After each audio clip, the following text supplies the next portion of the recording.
Hello students, organic name reaction and there mechanism video series के अंदर आज बात करेंगे रिएक्शन हेलो फॉर्म रिएक्शन की। इम्पॉर्टेंट रिएक्शन है, बात करते हैं रिएक्शन के बारे में। तो देखो, सबसे पहले कौन कौन से ऐसे सबस्ट्रेट है, ऐसे कंपाउंड्स हैं जो कि हेलो फॉर्म रिएक्शन शो करते हैं, उनके बारे में बात करेंगे। तो देखो, मेनली 3 ऐसे अपने पास कैटेगरी है जो कि हेलोफॉर्म रिएक्शन शो करती है। सबसे पहला है अल्कोहल्स, सेकंड है कार्बोनिल कंपाउंड्स यानी एल्डिहाइड और कीटोन, और थर्ड है आपके पास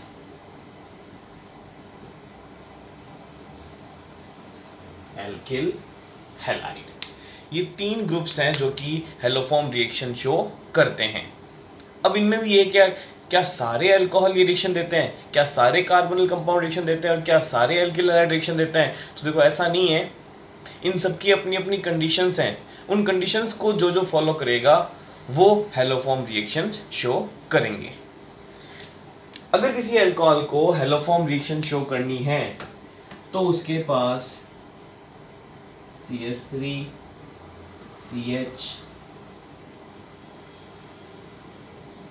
ये कंडीशन प्रेजेंट होनी चाहिए, यानी कि अल्कोहल में CH3 CHOH ये ग्रुप्स तो प्रेजेंट होना ही चाहिए। उसके साथ में हाइड्रोजन या कोई कार्बन की चेन या कोई दूसरा ग्रुप प्रेजेंट हो सकता है। अगर कार्बोनिल कंपाउंड को रिएक्शन शो करनी है तो उसके पास CH3 C double bond hydrogen alkyl group 5, इनमें से कुछ भी हो सकता है। और एल्किल हैलाइड के लिए सेम वही कंडीशन रहेगी जो कि अल्कोहल की थी, CH3 CHX हाइड्रोजन कोई भी R ग्रुप और 5। कहने का मतलब है कि जिन अल्कोहल्स के अंदर ये CH3 CH group as it is ऐसा का ऐसा प्रेजेंट होगा वो अल्कोहल हेलोफॉर्म रिएक्शन देंगे। उसके अलावा ये जो एक वैलेंसी रहेगी, यहाँ पे हाइड्रोजन हो सकती है, कोई एल्किल ग्रुप हो सकता है या कोई दूसरा कोई भी ग्रुप हो सकता है। 5 लगा दिया मैंने जनरल इसका सिंबल। सेम उसी तरह से कार्बोनिल कंपाउंड को हेलोफॉर्म रिएक्शन देनी है तो कार्बोनिल कंपाउंड में ये CH3CO तो होना ही चाहिए। जिस भी कार्बोनिल कंपाउंड में हेलोफॉर्म रिएक्शन आप चेक कर रहे हो, उसके अलावा हाइड्रोजन एल्किल ग्रुप या 5 कुछ भी हो सकता है। और सेम वही एल्किल हैलाइड के लिए भी। तो अगर मैं बात करूं, 3 तरह के अल्कोहल होते हैं मेरे पास। कौन कौन से? 1 डिग्री अल्कोहल, 2 डिग्री अल्कोहल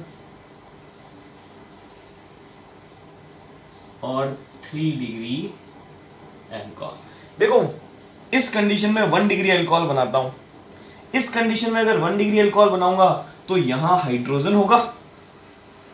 जैसे यहां हाइड्रोजन लगेगा तो ये 1 डिग्री अल्कोहल बनेगा। और कौन सा बनेगा? एथेनॉल बनेगा। इसका मतलब 1 डिग्री अल्कोहल में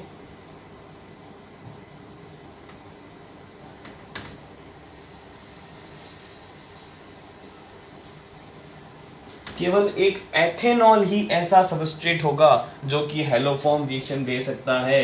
उसके अलावा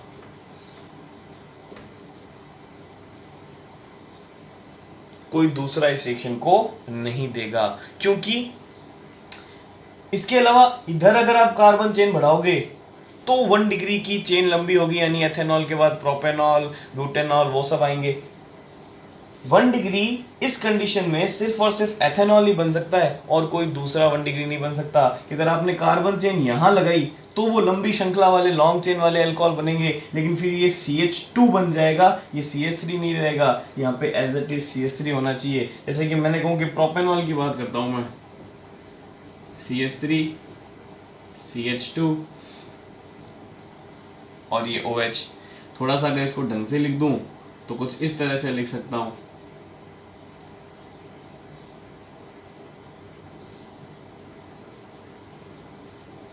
ये मेरे पास प्रोपेनॉल है, लेकिन कंडीशन CH3 CHOH होनी चाहिए, जबकि यहाँ पे कंडीशन क्या है? CH2 CHOH। इसका मतलब 1 डिग्री में सिर्फ कौन पॉसिबल है? एथेनॉल ही पॉसिबल है।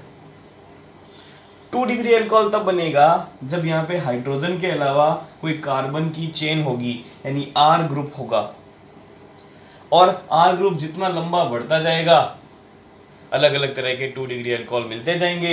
इसका मतलब ऑल सेकेंडरी अल्कोहल, सारे secondary alcohol haloform reaction show करेंगे।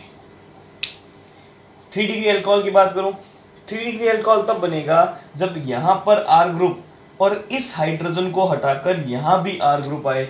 देखो इस तरह से CH3 R ग्रुप OH, ये बनेगा 3 डिग्री तब। लेकिन 3 डिग्री बनाने के दौरान फिर आपकी ये कंडीशन फुलफिल नहीं होगी, CH3 CHOH यहाँ पे नहीं मिलेगा आपको, क्योंकि हाइड्रोजन तो हट जाएगी। इसका मतलब 3 डिग्री अल्कोहल इस कंडीशन में बन नहीं सकता, तो 3 degree alcohol haloform reaction show नहीं करेंगे। तो दोबारा देख लो, 1 डिग्री में सिर्फ एथेनॉल ही पॉसिबल है, कोई दूसरा पॉसिबल है ही नहीं। कंडीशन ये एज इट इज होनी चाहिए, यहाँ हाइड्रोजन भी कम नहीं होना चाहिए एक भी। CH3 CHOS तो CH3 CHOH ही, आई बात समझ में। दूसरा कार्बोनिल कंपाउंड, अब कार्बोनिल कंपाउंड में अपने पास फिर 2 कैटेगरी आ जाएगी,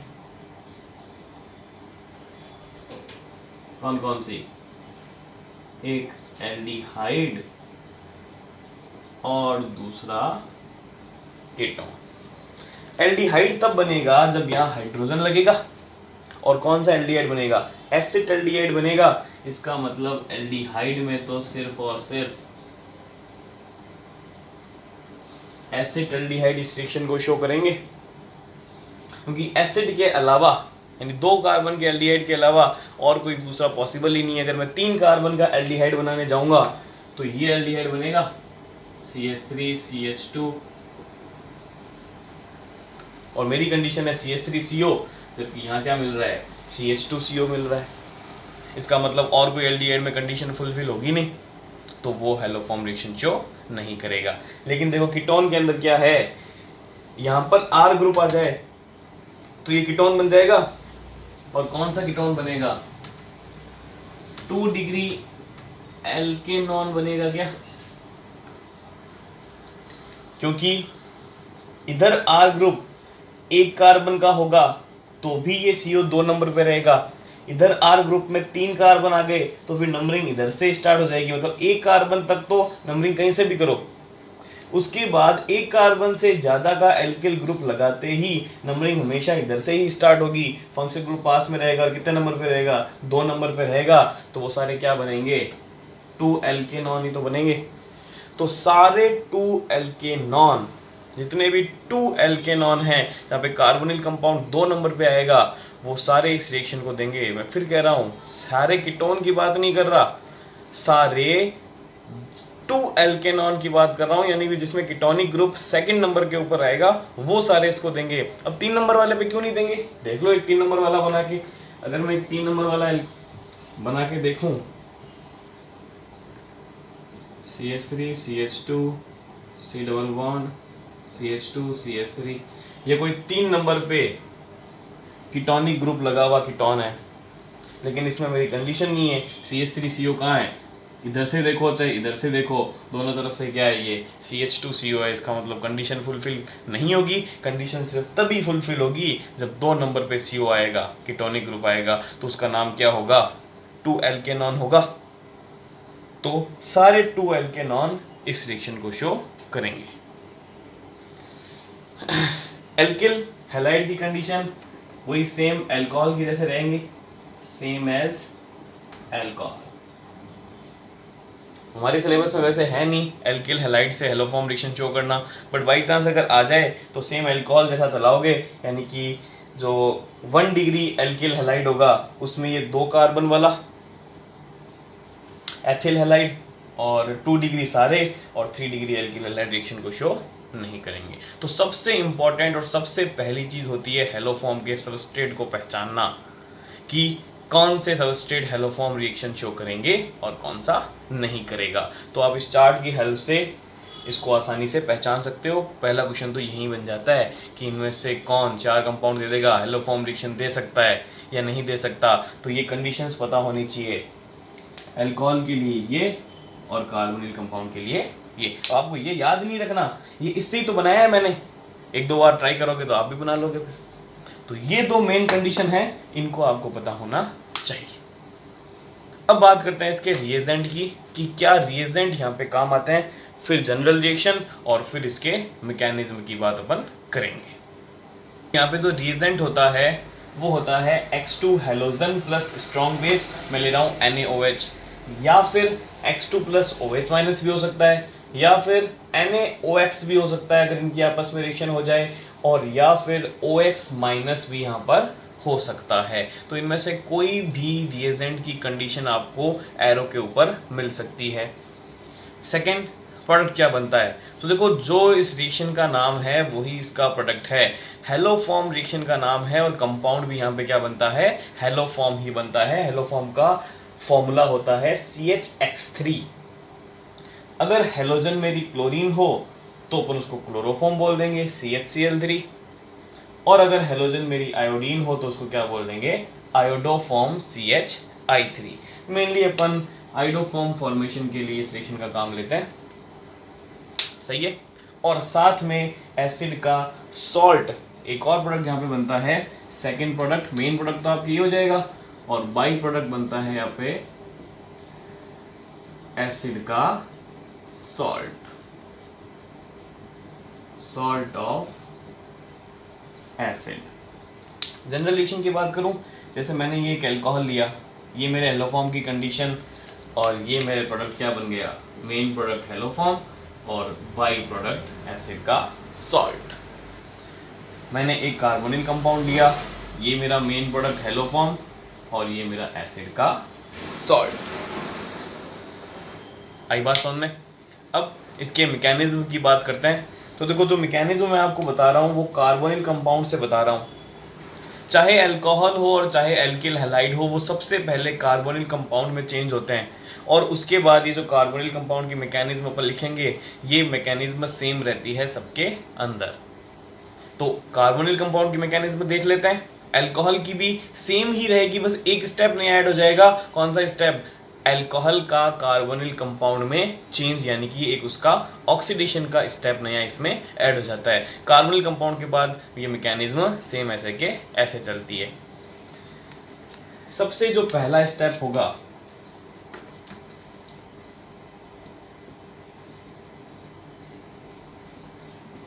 पहले स्टेप के अंदर ये OH माइनस यहां से H प्लस को लेगा। अब ये H प्लस जब जाएगा तो बॉन्ड के इलेक्ट्रॉन दे के जाएगा ना हाइड्रोजन, क्योंकि हाइड्रोजन तो H प्लस के फॉर्म में बाहर आता है। जैसे ही हाइड्रोजन H प्लस के फॉर्म में बाहर आएगा, ये यहाँ से वाटर का मॉलिक्यूल बाहर निकल गया, और बॉन्ड के इलेक्ट्रॉन इसने यहाँ पर ऑलरेडी दे रखे हैं। जैसे ही यहाँ से बॉन्ड के इलेक्ट्रॉन देगा, इस कार्बन पे इलेक्ट्रॉन ज्यादा हो जाएंगे, ये इलेक्ट्रॉन को क्या करेगा, आगे की तरफ ट्रांसफर कर देगा। आपको मिलेगा CH3O- डबल बॉन्ड CH2। दोबारा देखो, हाइड्रोजन H प्लस के फॉर्म में जाएगा तो बॉन्ड के इलेक्ट्रॉन दे के जाएगा। जैसे ये बॉन्ड के इलेक्ट्रॉन इस बॉन्ड में देगा, इस कार्बन पे इलेक्ट्रॉन ज्यादा हो जाएंगे, तो ये ऑक्सीजन इलेक्ट्रॉन अपनी तरफ खींच लेगा पाई बॉन्ड के। आपके पास बन जाएगा ये स्पीसीज। नेक्स्ट स्टेप के अंदर जो आपके हेलोजन है वो ब्रेक होगी X प्लस और X माइनस के अंदर। ये OH माइनस कहाँ से आया, ये OH माइनस आपके NaOH से आया है, ये जो ऊपर आपने NaOH ले रखा है।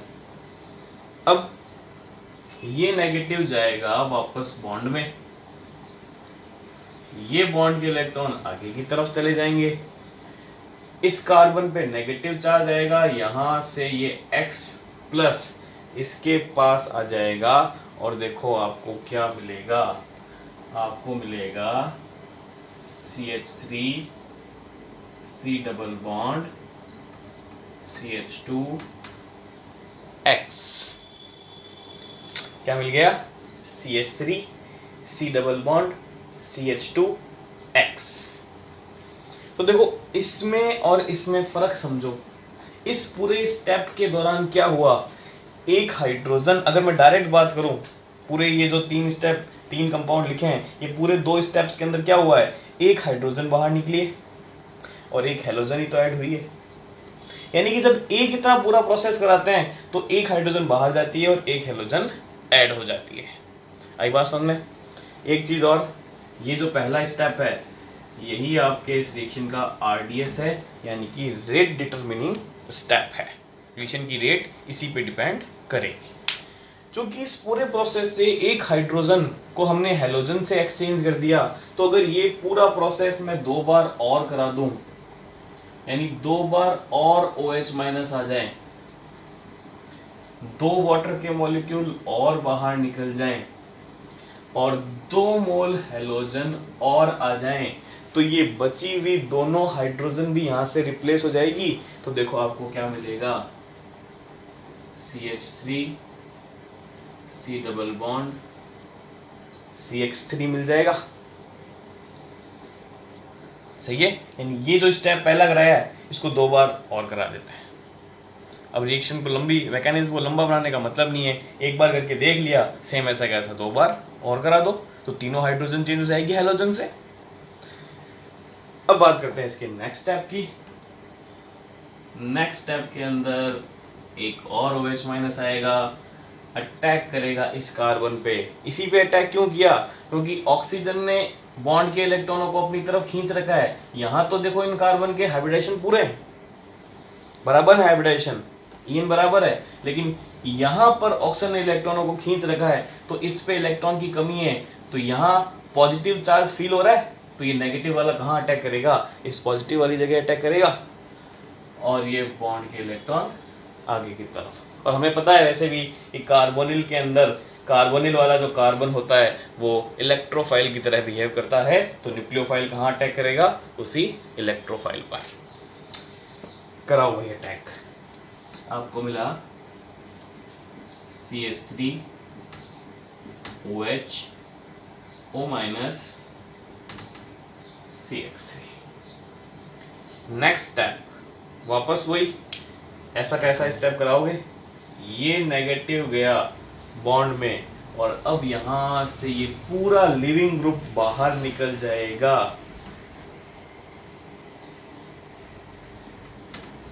CH3 माइनस बॉन्ड के इलेक्ट्रॉन लेकर बाहर निकलेगा और आपको मिलेगा CH3 OH C double bond O plus CH3 minus. देखो ये क्या बन गया आपके पास, acid. CH3 C double bond OH acid बन गया और ये क्या है CH3 माइनस। किसी भी कार्बन के ऊपर या स्पीशीज पे माइनस चार्ज कब आता है, जब जनरली वहां से हाइड्रोजन बाहर निकलती है तभी तो वहां पर नेगेटिव चार्ज आता है। और हाइड्रोजन जो बाहर निकालते हैं H प्लस के फॉर्म में वो मेनली एसिड होते हैं और हाइड्रोजन को बाहर निकाल के कॉन्जुगेट बेस की फॉर्मेशन करते हैं। तो मैं एक तरह से कह सकता हूं कि ये जो बना है ये कॉन्जुगेट बेस है, क्योंकि नेगेटिव चार्ज H प्लस के जाने से बनता है और H प्लस तो एसिड ही बाहर निकालते हैं और एसिड H प्लस बाहर निकाल के कॉन्जुगेट बेस की फॉर्मेशन करते हैं। तो मेरे पास कंटेनर में एसिड भी है, मेरे पास कंटेनर में बेस भी है, तो क्या एसिड बेस रिएक्शन नहीं होगी क्या आपस में? बिल्कुल एसिड बेस रिएक्शन होगी। ये H प्लस देगा और ये H प्लस एक्सेप्ट कर लेगा, तो आपको मिलेगा CH3 C double bond O minus plus CHX3। ये क्या बन गया आपका हेलो फॉर्म। और वो जो ये जो बार बार आप OH माइनस काम में ले रहे हो, ये कहाँ से आ रहा है, सोडियम से तो आ रहा है। तो बहुत सारे सोडियम पड़े हैं, इसके साथ रिएक्शन करके क्या बना लेंगे, सॉल्ट की फॉर्मेशन कर लेंगे। तो यहाँ ऊपर बना देता हूँ और जो Na प्लस आपके पास सॉल्यूशन में पड़ा है वो इसके साथ रिएक्शन करके CH3 C double bond O minus Na plus salt बना लेगा। ये आपका मेन प्रोडक्ट और ये आपके बाई प्रोडक्ट। तो इस तरह से आप हेलो फॉर्म की मैकेनिज्म देते हो। एक बार दोबारा देख लो मैकेनिज्म को। OH माइनस आया, H प्लस को ले गया और बॉन्ड के इलेक्ट्रॉन दिया, तो इस कार्बन पे इलेक्ट्रॉन ज़्यादा, आगे की तरफ ट्रांसफर। वापस ट्रांसफर हुए इलेक्ट्रॉन, हेलोजन आया, X प्लस आगे जुड़ा, क्योंकि जैसे ही इसने बॉन्ड के इलेक्ट्रॉन दिए इसके पास इलेक्ट्रॉन ज़्यादा हुए, इसने इलेक्ट्रॉन आगे भेज दी, यहाँ नेगेटिव चार्ज आया, X प्लस के ऊपर आगे जुड़ा, आपको मिल गया CH3 CO CH2X। पूरे स्टेप में एक हाइड्रोजन एक्सचेंज हुई है, 2 बार और करा दो, दोनों हाइड्रोजन एक्सचेंज हो जाएगी, आपके पास बन जाएगा CH3। एक OH माइनस आएगा, इलेक्ट्रोफिलिक कार्बन पर रिएक्शन करेगा, और इस तरह से ये पूरे स्टेप के बाद आपको लास्ट में आपका हेलो फॉर्म मिल जाएगा। आई बात समझ में? अब इसकी बात करेंगे ट्रिक। हर बार प्रोडक्ट कोई हम मैकेनिज्म से तो बनाएंगे नहीं, यहाँ पे ट्रिक काम में लेंगे, ट्रिक चलेगी। बात करते हैं इसकी ट्रिक की, क्या ट्रिक यहाँ पे काम में ली जाती है, और फिर इसके ऊपर कुछ क्वेश्चंस देखते हैं। देखो बात करते हैं इसकी ट्रिक की। इसकी जनरल रिएक्शन से इसकी ट्रिक बनाने की कोशिश करते हैं। हो क्या रहा है, ये अल्कोहल है जो कि इस तरह से प्रोडक्ट के अंदर जा रहा है। तो देखो इस OH के रेस्पेक्ट में ये अल्फा और ये बीटा, इसको मैं बीटा मैथिल बोल सकता हूँ। हर बार ये तो रहेगा ही रहेगा, तभी अल्कोहल की कंडीशन होगी एलो फॉर्म शो करने वालों की। तो हर बार ये बीटा मैथिल रहेगा, और हर बार यही बीटा मैथिल कहाँ जा रहा है, हेलो फॉर्म के अंदर जा रहा है।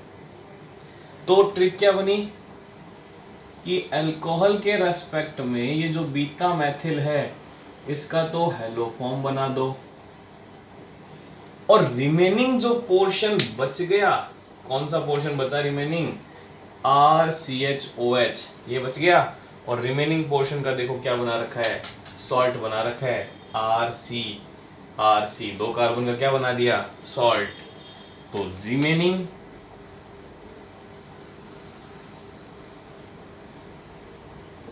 कंपाउंड से क्या बना देना, सॉल्ट। जो भी रिमेनिंग बच जाए पूरा एज इट इज उसका क्या बना देना, सॉल्ट बना देना। यहां देखो इसके रेस्पेक्ट में ये अल्फा कार्बन है, तो मैं इसे अल्फा मैथिल बोल सकता हूं।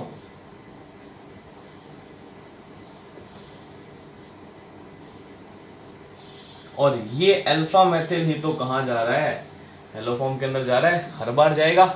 और रिमेनिंग का क्या बन रहा है, सॉल्ट बन रहा है। तो ट्रिक क्या बन जाएगी, अल्फा मैथिल का तो बना दो हेलो फॉर्म,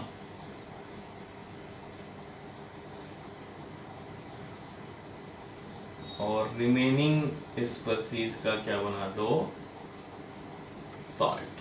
क्योंकि ये तो हमेशा रहेगा ही रहेगा, CH3CO, इसकी कंडीशन ही यही है, यानी अल्फा मैथिल तो हमेशा रहेगा, और वही अल्फा मैथिल हमेशा कहाँ जाएगा, हेलो फॉर्म के फॉर्मेशन में जाएगा। देखो एग्जाम्पल के ऊपर अप्लाई करते हैं ट्रिक को। एग्जाम्पल दिया CH3CH OH CH2 CH3, condition hello form की, ये लो OI माइनस ले लो। तो ट्रिक क्या कहती है कि OH के रेस्पेक्ट में ये अल्फा और ये बीटा मैथिल, मैथिल CH3 पूरा वाला लेना, इसको मत लेके बैठ जाना। समझ रहे हो ना चीज़ों को, ट्रिक बना रहे हैं, इसलिए कोई अपना दिमाग ज़्यादा ट्रिक में मत घुसा लेना कि भाई इसको ले लेते हैं। साफ साफ बता रहा हूँ, इसी मैथिल की बात कर रहा हूँ, कंप्लीट मैथिल CH3 वाले की, उस CH2 वाले के पास मत चले जाना। इसका क्या बनाना है, हेलो फॉर्म बना दो। हेलोजन आयोडीन दे रखी है, क्या बनाऊंगा, CHI3, पीछे क्या बचा 1 2 3, तो 3 कार्बन का सॉल्ट बना दो, CH3 CH2 CO माइनस, ये लो बन गया प्रोडक्ट। सेकेंड क्वेश्चन करते हैं, CH3 C डबल बॉन्ड, ये लो मैंने लगा दिया फेनिल, मैंने लिया OI माइनस। क्या करना है, इसका बनाओ हेलो फॉर्म। क्या बच गया पीछे, फेनिल और 1 कार्बन एक्स्ट्रा, तो फेनिल और ये जो 1 कार्बन है इसका क्या बना दो, सॉल्ट। ये लो आपके पास क्या आ गया, इसका आंसर आ गया। तो इस तरह से आप बहुत आसानी से इसके आंसर ट्रिक से निकाल सकते हो। आई बात समझ में? अब इसके ऊपर एक और प्रॉब्लम बनती है, फटाफट उस प्रॉब्लम को देखते हैं। क्या है प्रॉब्लम यहाँ पर?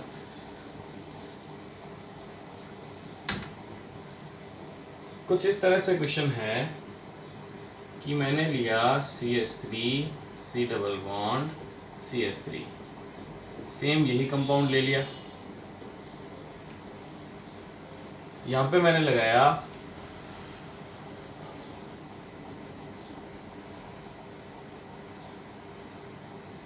I2 प्लस OH माइनस, यहाँ लगाया Cl2 प्लस OH माइनस। इस रिएक्शन की रेट R1 है और इस रिएक्शन की रेट R2 है। तो आपको R1 और R2 के अंदर क्या पूछता है? रिलेशन पूछता है। देखो रेट में जब भी रिलेशन पूछे तो RDS पे चले जाओ, गौर करो RDS पे। पहला स्टेप RDS था और उस पहले स्टेप में RDS से अगर मैं रेट निकालूं तो वो डिपेंड कर रही थी एक तो सबस्ट्रेट पर और दूसरा डिपेंड कर रही थी बेस के ऊपर। इन दो चीजों पे आपकी रेट डिपेंड कर रही थी। सबस्ट्रेट आपने सेम ले रखा है, बेस भी आपने सेम ले रखा है, आपने तो सिर्फ हैलोजन बदली है। और हैलोजन्स के ऊपर, हैलोजन के टूटने की एनर्जी के ऊपर ये रेट डिपेंड करती नहीं है। इसका मतलब जब जब सबस्ट्रेट और बेस सेम होगा, बेस हर बार आप स्ट्रॉन्ग बेस ही लोगे, सबस्ट्रेट चेंज कर सकते हो, तो सबस्ट्रेट चेंज करोगे तो ही आपकी रिएक्शन की रेट बदलेगी। हैलोजन के चेंज करने से रिएक्शन की रेट नहीं बदलेगी। तो R1 is equal to R2, rate क्या रहेगी? बराबर, क्योंकि रेट में कहीं भी हैलोजन आ नहीं रहा और हम चेंज किसका कर रहे हैं? हैलोजन का कर रहे हैं। इसका मतलब हैलोजन पे रेट डिपेंड नहीं करेगी। तो इस तरह से इसके ऊपर प्रॉब्लम्स बनती है। आई बात समझ में? आई होप आपको हैलोफॉर्म रिएक्शन की मैकेनिज्म समझ में आई। इम्पॉर्टेंट रिएक्शन है, पूछी जाती है बोर्ड की, और क्वेश्चंस भी इसके ऊपर नीट और जेईई में आपको मिल जाता है। अगर आपको किसी तरह का कोई डाउट हो तो आपको डिस्क्रिप्शन में इंस्टाग्राम की लिंक मिल जाती है, आप वहाँ पे डाउट पूछ सकते हो, आप कमेंट कर सकते हो। और अगर आपको वीडियो पसंद आया तो लाइक कीजिए, चैनल को सब्सक्राइब कीजिए और शेयर करना मत भूलिए।